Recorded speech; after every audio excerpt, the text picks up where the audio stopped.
कक्षा 12वीं का जो चैप्टर चल रहा है धारा विद्युत, उसमें पढ़ेंगे, बेसिक से स्टार्ट करेंगे पहले कि विद्युत धारा होती क्या है। तो सबसे पहले हम ये जानेंगे कि विद्युत धारा कैसे उत्पन्न होती है। विद्युत धारा के उत्पन्न होने का कारण।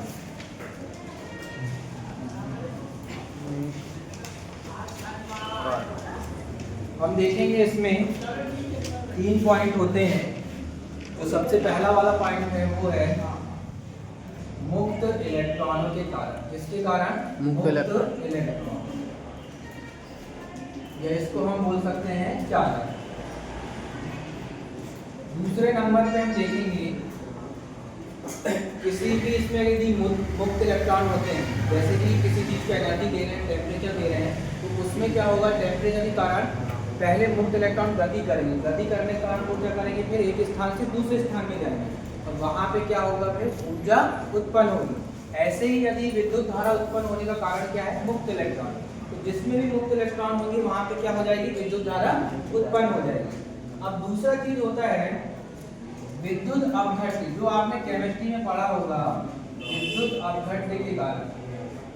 आपने केमिस्ट्री में कई बार प्रयोग भी किया होगा प्रैक्टिकल में कि यदि एक बीकर में क्या ले लें, जल ले लें या विलियन ले लें कोई भी, और उसमें थोड़ा सॉल्ट मिला दिया जाए तो क्या बन जाता है, वो विद्युत अपघट्य। उसमें क्या होता है, आयन बन जाते हैं। क्या बनते हैं, आयन। तो आयनों के प्रवाह के कारण भी क्या होती है, विद्युत धारा उत्पन्न होती है। इसके कारण आयनों के प्रवाह के कारण एक कौन सा आयन बनेगा, धन आयन, और एक कौन सा बनेगा, ऋण आयन। तो इन आयनों के कारण क्या होगा, जो भी मतलब विलियन लिया है उसमें क्या होने लगेगी, धारा प्रवाहित होने लगेगी। तीसरा होता है पॉइंट हमारा जिसके कारण विद्युत धारा उत्पन्न होती है, वो होते हैं इलेक्ट्रॉन व होल के कारण। इलेक्ट्रॉन व होल के कारण। तो ये क्या होते हैं, अर्धचालक। अर्धचालक को ये हम कहाँ पढ़ेंगे, जो हमारे बुक का लास्ट चैप्टर है अर्धचालक, उसमें देखेंगे कि आखिर इलेक्ट्रॉन व होल क्या होते हैं। लेकिन अभी विद्युत धारा कैसे उत्पन्न हो रही है, तो जहां पे भी जिस भी अर्धचालक में इलेक्ट्रॉन व होल क्या करने लगेंगे, गति करने लगेंगे, वहां पे क्या होगा, विद्युत धारा उत्पन्न हो जाएगी। तो इस प्रकार हम देख रहे हैं कि विद्युत धारा उत्पन्न होने के क्या क्या कारण हैं। अब यदि हम एक चालक ले लें, क्या ले लें, चालक, और उसमें यदि इलेक्ट्रॉन हो, कैसे इलेक्ट्रॉन हो, मुक्त इलेक्ट्रॉन। कैसे इलेक्ट्रॉन होना चाहिए, मुक्त इलेक्ट्रॉन। ये चालक है, ये क्या है, चालक।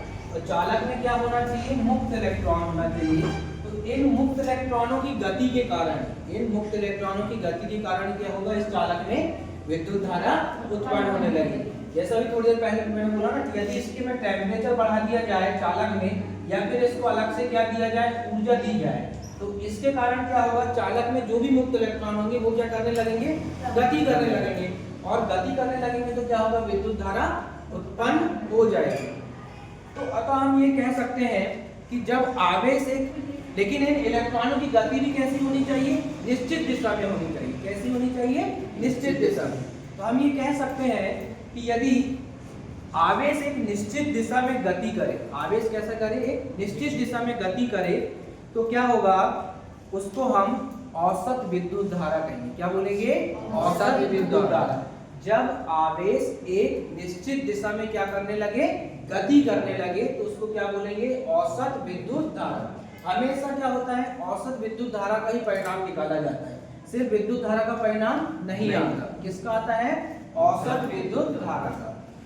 और इसकी यदि हम डेफिनेशन बनाएं तो क्या हो जाएगा कि किसी चालक में, जब किसी चालक में दिए गए समय में, जब किसी चालक में दिए गए समय में इलेक्ट्रॉन की निश्चित दिशा में गति करते हैं, इलेक्ट्रॉन निश्चित दिशा में गति करते हैं, तो उसको भी क्या बोलेंगे, औसत विद्युत धारा।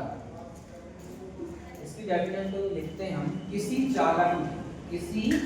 चालक में यदि निश्चित समय में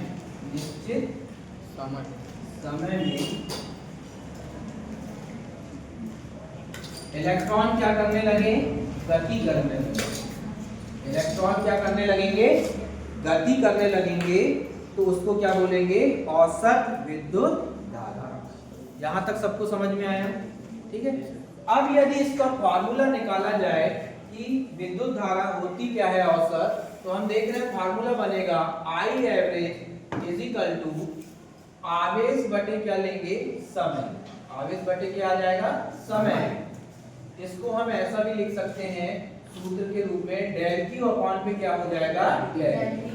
तो आई एवरेज क्या निकल के आएगा, आवेश बटे समय, जिसको बोलेंगे डेल क्यू अपॉन पे डेल।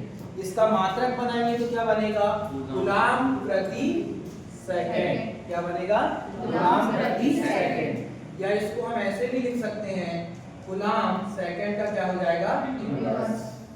एक मात्रक ये बन गया। फिर जो एम्पियर नाम के साइंटिस्ट थे, उन्होंने अपना जो मात्रक दिया, जिसको ज्यादातर बोलचाल की में उपयोग किया जाता है, या एसआई पद्धति में जो मात्रक होता है वो क्या लेते हैं, विद्युत धारा का एम्पियर। इसको हम क्या और क्या बोलते हैं, इसके मात्रक को एम्पियर। ठीक है, जो किसके नाम पे पड़ा है, एम्पियर नाम के साइंटिस्ट के नाम पे। अब यदि, और ये कैसी राशि होती है, विद्युत धारा कैसी राशि है, सदिश है क्या अदिश है, तो विद्युत धारा कैसी राशि है, अदिश राशि है। विद्युत धारा अदिश राशि। ठीक, यहां तक सभी को समझ में आया। अब हम एक क्वेश्चन ले लेते हैं। मान लीजिए न्यूमेरिकल क्वेश्चन ले रहे हैं कि किसी चालक कार में 5 सेकंड में 10 की घात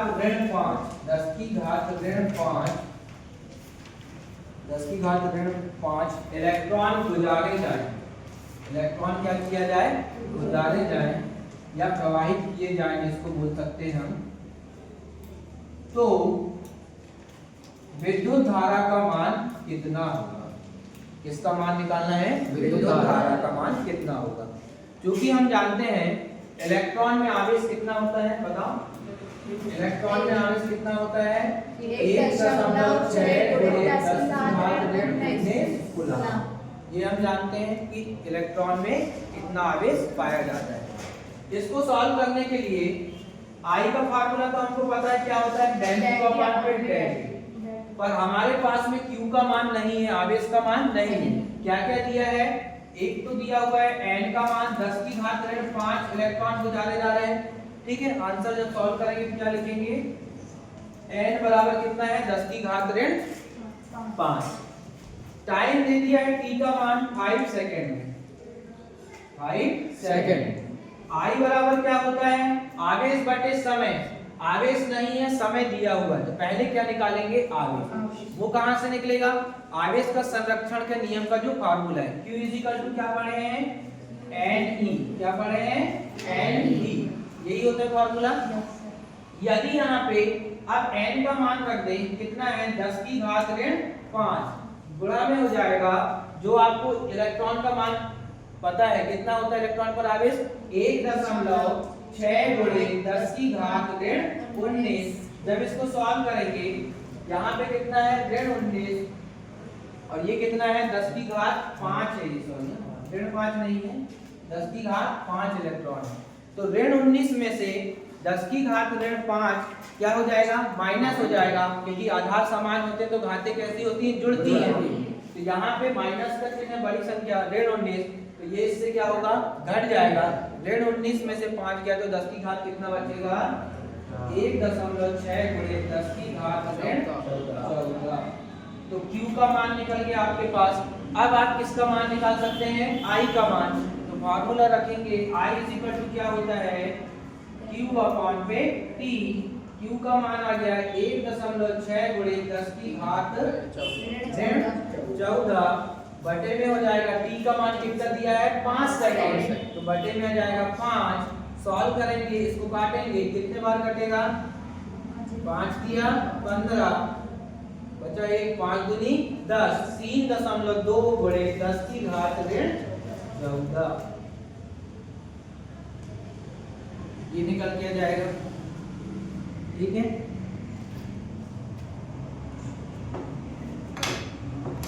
इस प्रकार ये आंसर आ जाएगा 3.2 गुणे 10 की घात ऋण अब इसी में एक और चीज होती है तात्क्षणिक विद्युत धारा। क्या होता है? तात्क्षणिक विद्युत धारा। कि तात्क्षणिक विद्युत धारा कहते किसको हैं? तात्क्षणिक विद्युत धारा।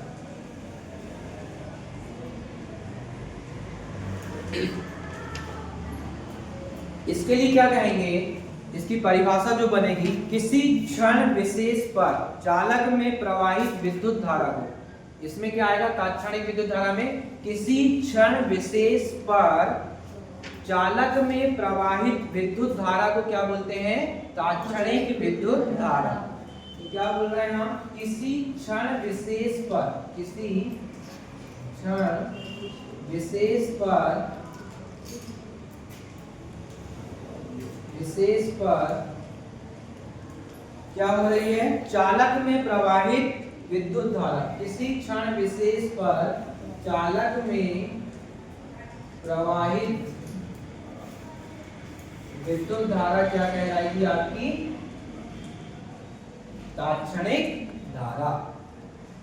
किसी क्षण विशेष पर चालक में प्रवाहित विद्युत धारा को क्या बोलते हैं? तात्क्षणिक विद्युत धारा। और इसका फार्मूला क्या बन जाएगा? I बराबर dq अपॉन पे dt। अब यहाँ पे d क्यों ले रहे हैं? क्योंकि किसको बताना है? विशेष क्षण को बताना है। बाकी इसका मात्रक भी वही रहेगा, विमी सूत्र भी वही रहेगा, फार्मूला भी वही रहेगा, बस यहाँ पे क्या आ जाएगा? d। क्यों? क्योंकि ये किसको बताएगा? विशेष क्षण।